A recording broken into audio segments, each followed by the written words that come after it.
Hey everyone, how's it going? It's been a while, but today I wanted to announce something that was incredibly important to me. It's a project that I've been working on for 3 years. Yes, 3 years. And I finally finished it and it's ready to come out. On December 16th, I'm going to be releasing a book that I wrote on my own. It's called You Are Unforgettable. Build a personal brand that gets you paid. This is a topic that was incredibly important to me because it not only was about the personal brand that I built, but it was also the story of how I got there. And this book, I think, will help other people because we're in a market that is incredibly crowded right now. And we're at an inflection point within multiple sales fields and industries where we have too many people doing the same thing. And the best thing that we could do is find a way to stand out and differentiate ourselves. And that's what this book is going to do. So today I wanted to release the preface, which is a bit of my story and why I wrote this book. And I'd love for you guys to listen to it. Let me know what your thoughts are. I'm excited to share this experience with you. So without further ado, here is the preface of my book, You Are Unforgettable.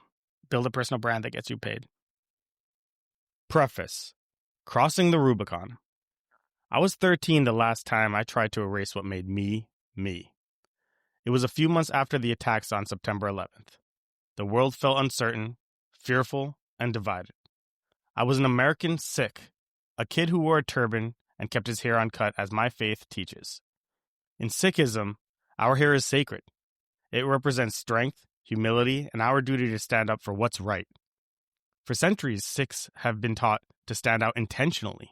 Our identity was meant to make us visible in moments of conflict and injustice, so people could look to us for help. It was a sign of courage, not difference. But after that day, everything changed. The media flooded screens with images of extremists, and their rush to report, they mistakenly showed photos of Sikhs mixed in with images of terrorists. Many people did not know the difference, and that mistake led to violence against Sikhs across the United States. Overnight, something meant to symbolize protection was mistaken for threat. I was watched with suspicion. The looks, the torment, and the moments of open hostility were certain reminders that the world now saw me differently. My mother saw it too. She felt the tensions every time we stepped outside. One night, she looked at me with tears in her eyes and she asked if I wanted to cut my hair. She was not trying to change me. She was trying to protect me. She wanted her son to be safe. A few days later, I was in my room, standing in front of the mirror with a pair of scissors in my hands. I had been bullied and ridiculed for how I looked, and part of me believed that maybe if I looked more like everyone else, things would be easier. I hesitated, pulled one lock of hair forward, ready to cut it.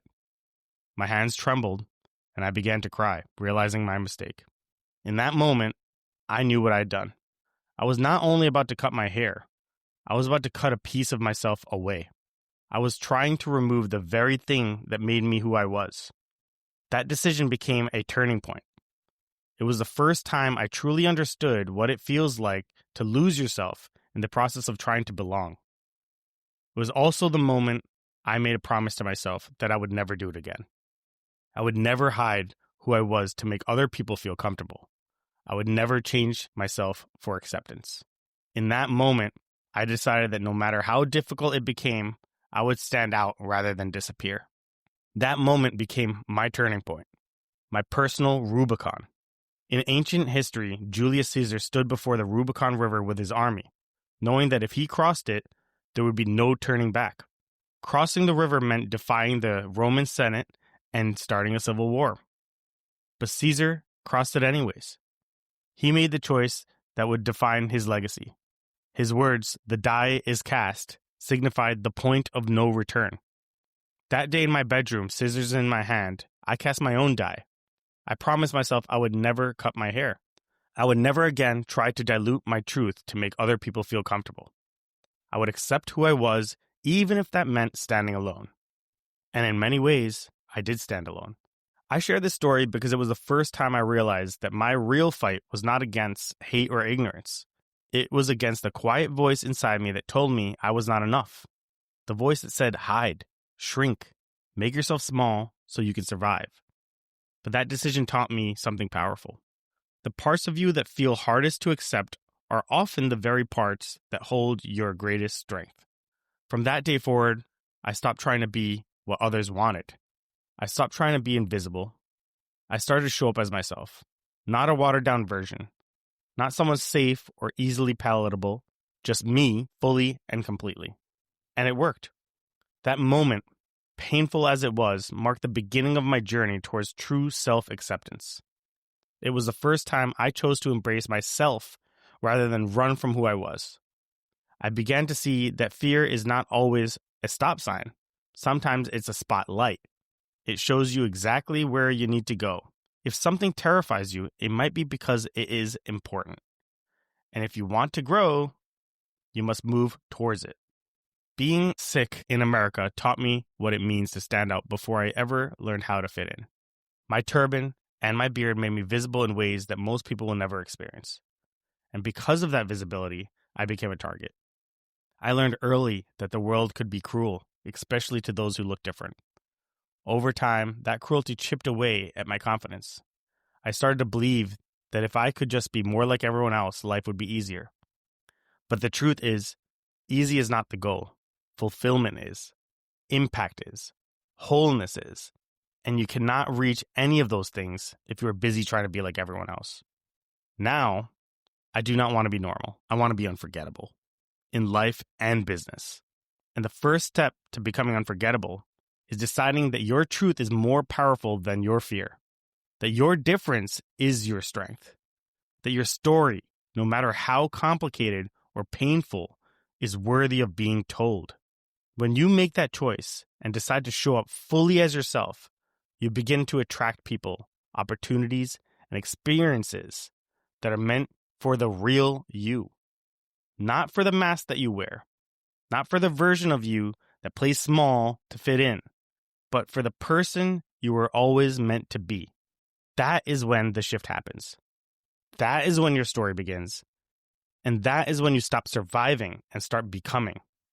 What even is normal? The more I tried to chase it, the more disconnected I became from myself.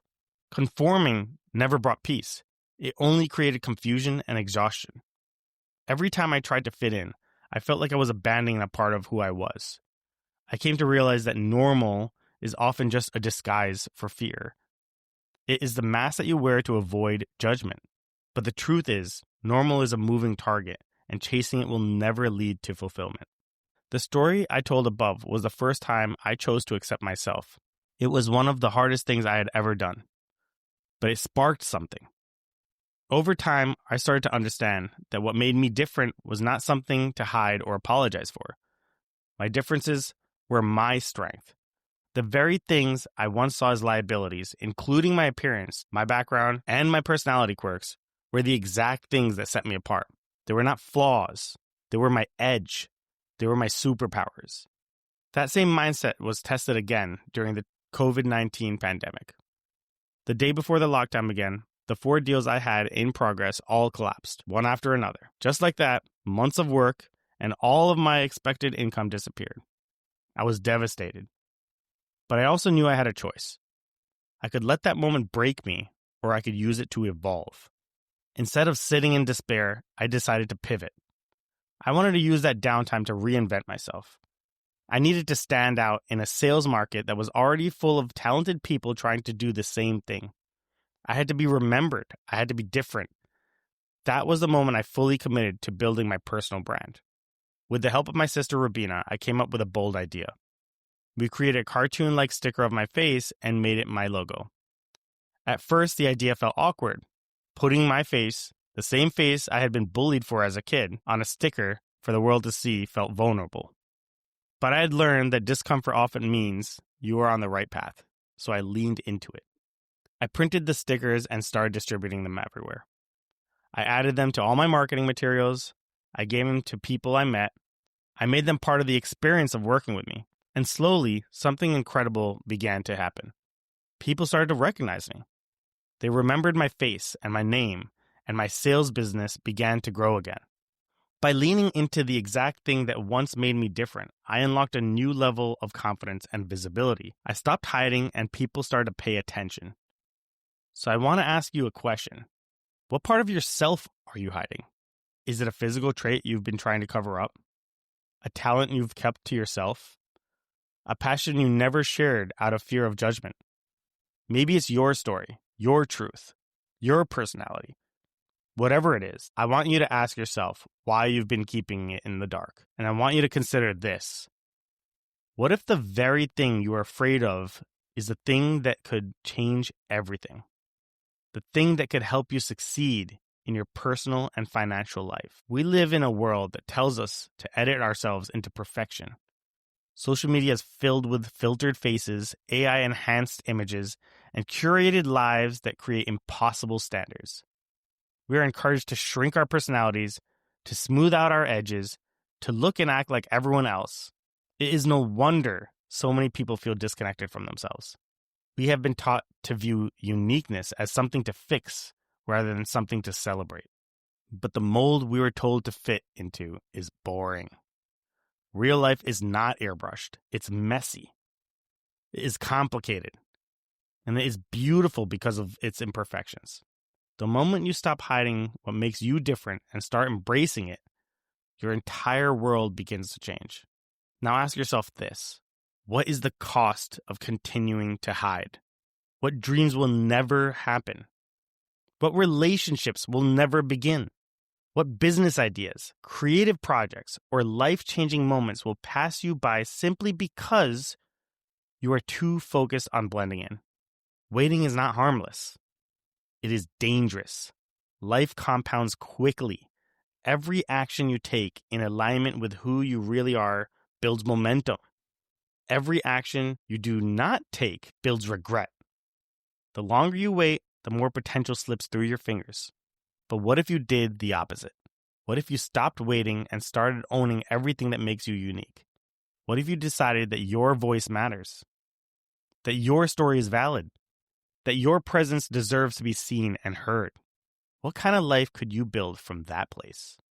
This book is about helping you find out. It is not just about personal branding or visibility. It is about discovering the parts of yourself you have hidden. It is about learning to see those parts as strengths. Your personal brand is not about becoming something new. It is about becoming more of who you already are.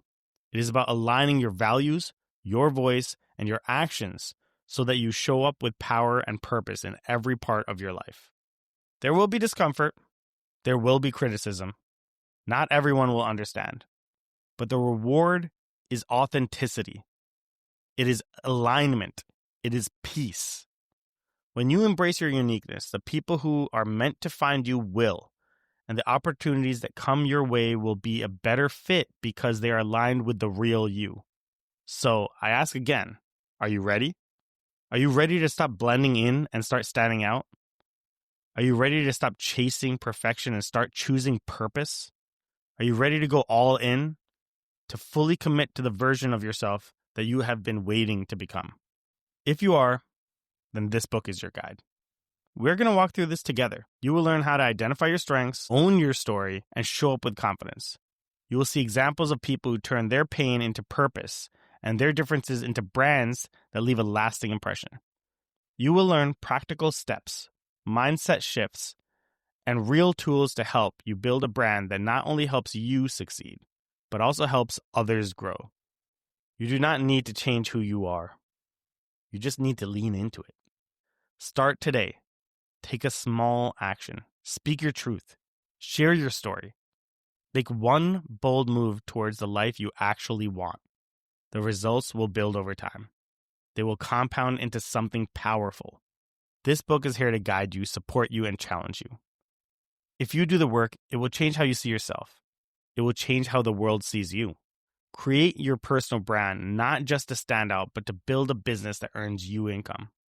In an increasingly crowded market, build a brand that reflects your truth and makes people feel something real. Build a life that mirrors your values and brings you closer to your purpose. And most of all, build something that no one can take away from you. Now it's your time. Cast the die.